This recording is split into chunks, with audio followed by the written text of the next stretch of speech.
928 to 10.2 notes.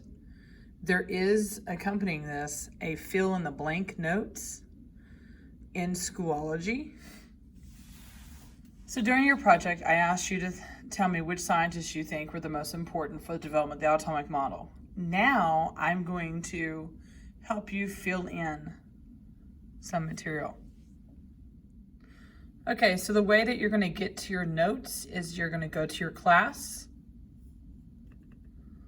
and you're going to click on Alchemy and you're going to click on this folder that says Class Activities. Then you're going to click on this folder 928 Begin Valence Electrons and Configurations.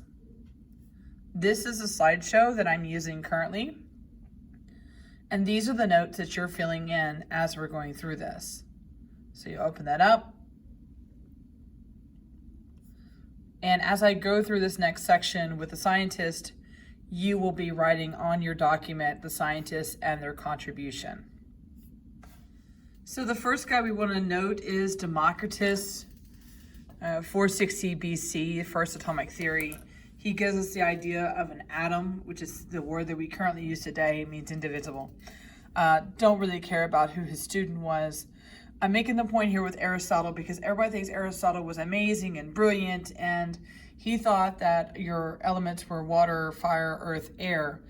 And I think he added a fifth one when he couldn't explain what happened. And here was Democritus who came with the idea of atom, but he was actually ridiculed during the time that he was alive, and his idea is not accepted until John Dalton comes along.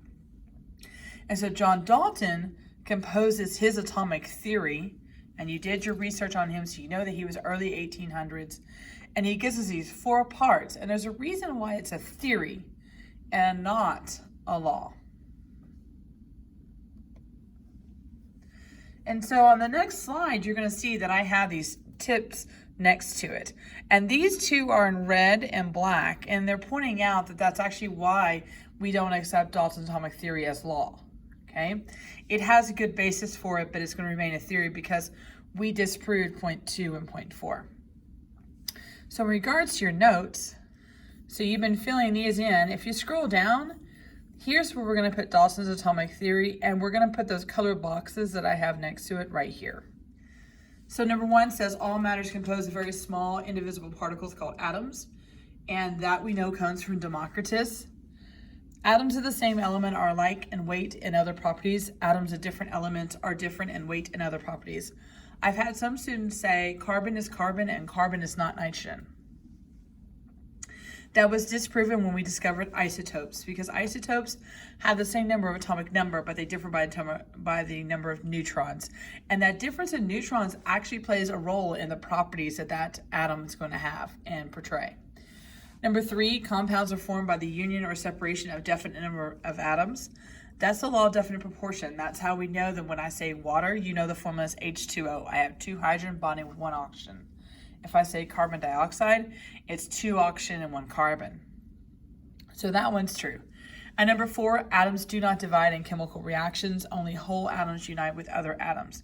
And that was proven during the early 1900s, where we have an explosion of knowledge with the atom when we discovered the protons, neutrons, and electrons. So first up is J.J. Thomson with his plum pudding model, and we do note that with him. It's an important model because it started us on the process of figuring out what the atom actually looked like. And he discovers the electron charges with a cathode ray tube. And Thomson reasoned that atoms contain negatively charged particles, which he called electrons. Ernest Rutherford gave us a nuclear model in 1911. He's a New Zealand-born scientist. He shot positive particles called alpha particles at a thin gold foil sheet. Remember, this is the time they figured out about radioactivity and we learned how to play with it. This experiment is very famous. It's called the gold foil experiment, and that's what the image here is trying to show you. So we're shooting the alpha particles at the gold foil. And if there was nothing in there for it to interact with other than the electron, then we'd either have absorption or we'd go straight through. But what he discovered was it was like billiard balls, and it was shooting off at different angles. And so he proposed that there must be something positive in there that I'm hitting. And so there must be something positive in the atom. And that's how he got the idea of the proton. Niels Bohr gives us what we sometimes call the solar system model. He gave us the idea that there was a nucleus, there was positive, and he postulated there had to be something else in there, so maybe like something neutral, and that the electrons were along these rings. Now, he's very important because he's actually going to get us into the quantum model, and he reasoned that electrons orbit around the nucleus like planets orbiting the sun, but he also noted that when he did spectroscopy, he got these lines, these individual lines that differed by the element that he was working with. And so because of that, then there must be something more to these electrons. And you're going to see that we're going to get developed into this model with a quantum model. So spectroscopy plays a role in helping us understand that quantum model. So we do mention him. We really want to note the fact that he came up with the idea of nucleus and shells, electrons, and he also postulated that a strong electrical force kept the tiny universe intact. And that strong electrical force comes into play later on. Then we have Ernest Rutherford. He comes back with his proton model, and he says basically your atom is mostly empty space. You got electrons on the outside, you got a nucleus on the inside, but it's a lot of empty space. Then we have Werner Heisenberg with the electron cloud model, and he's a German scientist who proposed a different idea of it, and he talks more about the probability of finding electrons than electrons running these tracks. So he specifically talks about that you could either know where electron is or know how fast electron is going, but you can't know both. So if you were going to go fishing for an electron, you could get an area where you have a high probability of finding that electron, but you're not going to know exactly where the electron is at. And notice that the terminology has changed. We're talking about probabilities of finding electrons.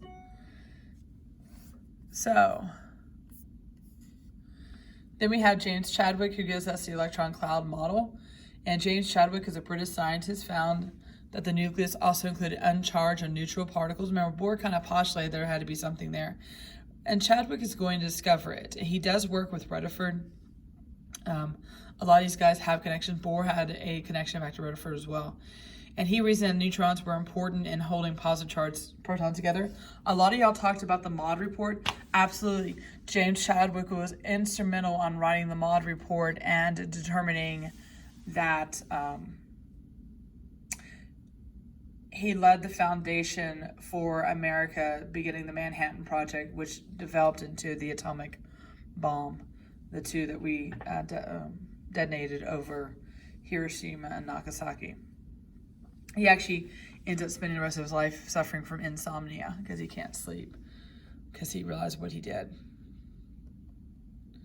Henry Moseley gives us the atomic number. He's a British scientist and discovered there was a simple property that he noticed when he worked with X-ray spectra. He also has a connection back to Rutherford as well. And so he determines that the atomic number is equal to the number of protons in the nucleus atom of the element. He sees a property that emerges through there. And that's why we arrange the periodic table based on atomic numbers, because of his research. He was killed in World War I. And so this is just a sample of his research, and you can see there's a straight line here and there's a pattern with it, which is what gave him this idea behind the atomic number, which gives us the idea of periodic law. Repetition and characteristics along with repetitive properties can be distinguished with a mathematical relationship. That's very important to know about periodic law. Big idea, if you know the number of protons in an atom, you know its atomic number and what the element is. So that's a huge idea that you got to walk away knowing. One other scientist we want to make mention of is Robert Millikan with his oil drop experiment. His oil drop experiment enabled us to know the charge of an electron. Classical versus quantum model. So I want you to think of the classical atomic model as a ramp.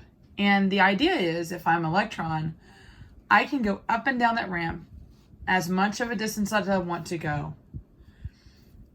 And it doesn't matter how much energy I have in me or how much energy I absorb, but I can go anywhere on that ramp. And if we were to take that idea and we were to produce a spectrum of that, we would see a continuous spectrum, because I'm moving anywhere I want to. In the quantum model, it's like stairs, and the only way the electron gets to move from one level to another is it has to gain enough energy or lose enough energy.